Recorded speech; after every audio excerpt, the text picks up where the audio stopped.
Jesus estava rodeado por uma multidão.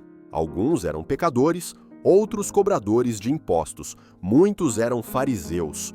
Todos escutavam atentamente, mas com propósitos diferentes. Alguns queriam ser transformados, outros apenas encontrar motivo para acusá-lo.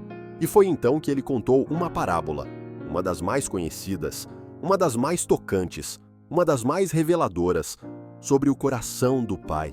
Um homem tinha 2 filhos. Assim, começa a história que atravessa gerações e fala diretamente ao coração de todos nós.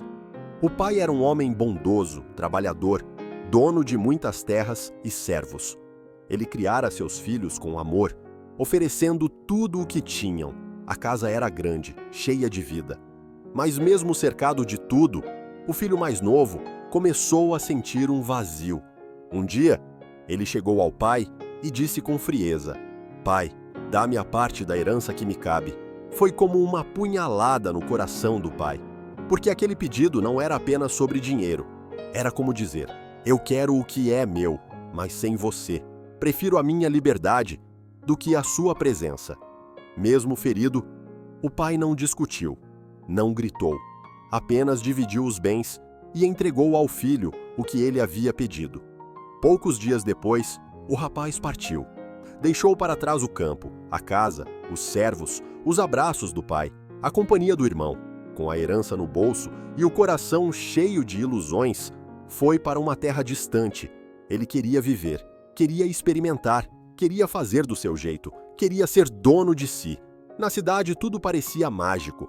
As ruas eram movimentadas, as casas eram altas, havia festas, bebidas, risadas.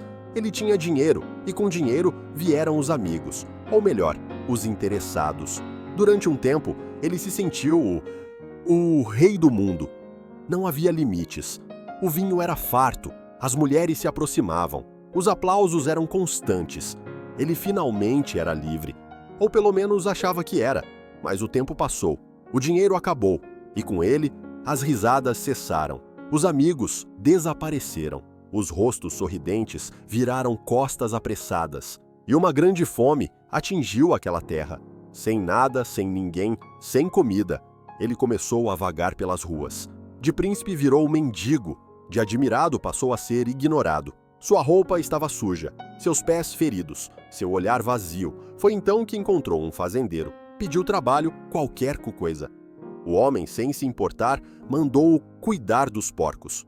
Para um judeu, cuidar de porcos era impuro, indigno. Era o mais baixo que alguém poderia chegar. E ali, naquele chiqueiro, cercado de lama, com fome e vergonha, o filho pródigo chegou ao fundo do poço.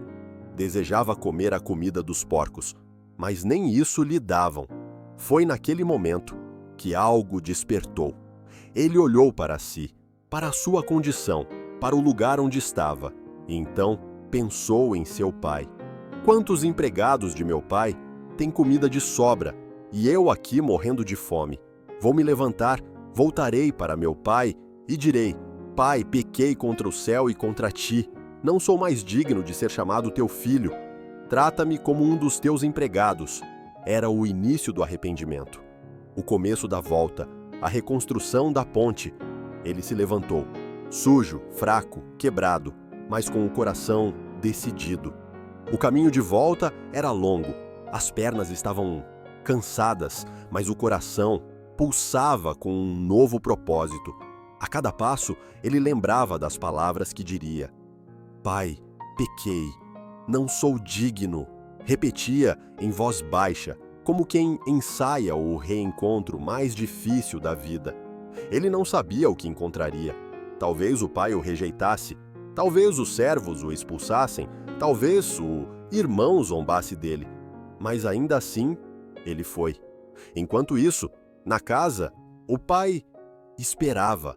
Desde o dia em que o filho partiu, o pai olhava para a estrada todos os dias, cada manhã, cada tarde, cada noite.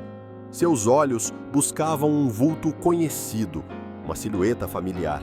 Então, num fim de tarde, o pai o viu, de longe, sujo, magro, com roupas rasgadas e passos vacilantes.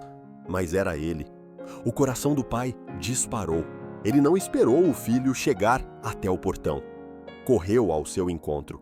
Na cultura da época, um homem adulto e respeitado não corria.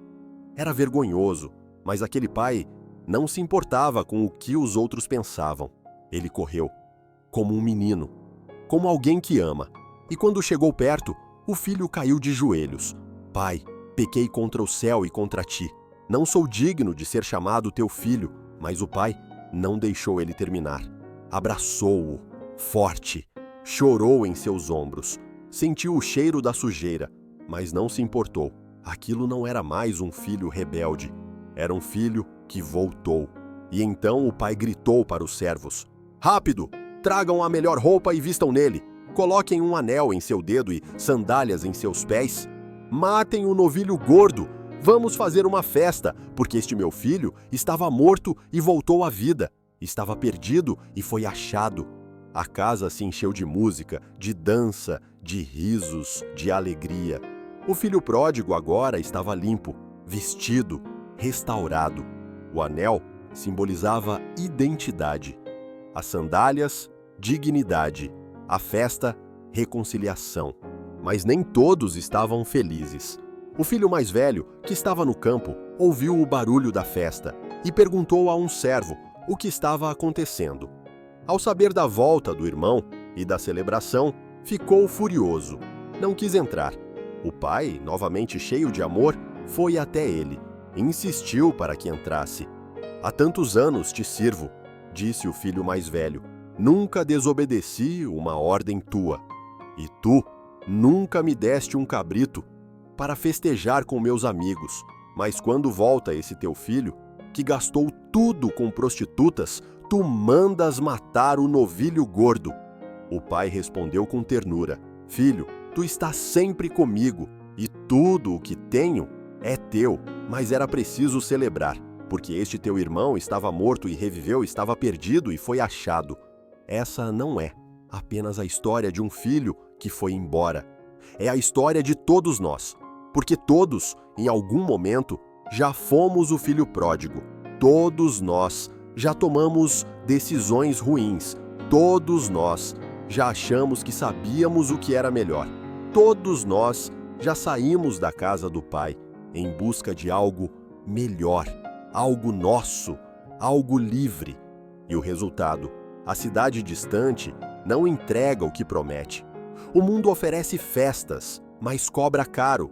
Promete liberdade, mas prende. Promete alegria, mas entrega vazio. Promete independência, mas arranca tudo, até a dignidade. E quando o dinheiro acaba, os amigos somem. Quando a fama passa, o mundo vira as costas. A lama do pecado é real, a humilhação é real, o buraco é fundo e a vergonha consome por dentro. Mas foi nesse lugar que aquele filho acordou. Foi no chiqueiro, com fome e solidão, que ele lembrou do pai. Porque a memória da bondade de Deus é como uma semente que nunca morre. Mesmo coberta de lama, ela ainda pulsa, ainda chama, ainda clama. E a grande virada não foi quando ele chegou em casa, foi quando ele decidiu voltar. Foi quando ele reconheceu que havia errado.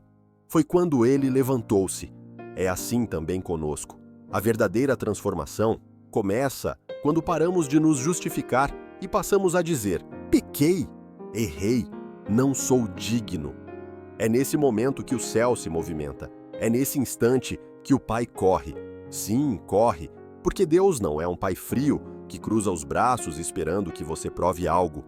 Ele é o Pai que corre em sua direção, antes mesmo que você consiga terminar sua frase de arrependimento.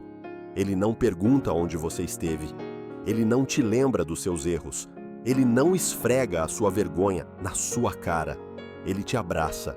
Ele chora nos seus ombros. Ele te veste de novo. Ele devolve sua identidade. Ele devolve sua dignidade. Ele devolve o seu lugar na mesa. Sim, você ainda tem um lugar à mesa, mesmo com todo o passado, mesmo com todos os erros, mesmo com toda a bagagem. E se você se identifica com o filho mais velho, aquele que permaneceu em casa, mas nunca entendeu o coração do Pai? Cuidado! Às vezes estamos tão ocupados tentando merecer o amor de Deus que esquecemos que Ele ama por graça, não por desempenho. O filho mais velho era correto, obediente, mas seu coração estava distante. Ele se ofendeu com a bondade do pai. Ele achou injusto o perdão, mas o pai o amava também e saiu da festa para encontrá-lo também. Sabe o que isso significa? Não importa se você está longe da casa do pai ou se está dentro dela, mas de coração fechado. Ele te ama do mesmo jeito. E ele sai ao seu encontro para te abraçar, para te lembrar quem você é. Porque no reino de Deus a festa não é pela performance, é pelo arrependimento, é pelo retorno, é pela restauração. E a boa notícia é, ainda dá tempo de voltar. Se você está longe, volte. Se você está dentro, mas com o coração endurecido, abra-se. Se você sente vergonha, venha com ela mesmo. Se você acha que não merece, você está certo. Mas Ele te dá mesmo assim. Esse é o amor do Pai. Esse é o Evangelho. Essa é a sua chance de começar de novo. Se essa história falou com você, não ignore esse toque de Deus. Deixe seu like, compartilhe com alguém que precisa voltar para casa. Se inscreva no canal Hábito de Fé para continuar ouvindo mensagens que restauram e alimentam sua fé. Ative o sininho, porque o próximo vídeo pode ser exatamente aquilo que você precisa para continuar firme. E lembre-se, o Pai está te esperando, mesmo sujo, mesmo ferido, mesmo quebrado, Ele te quer de volta.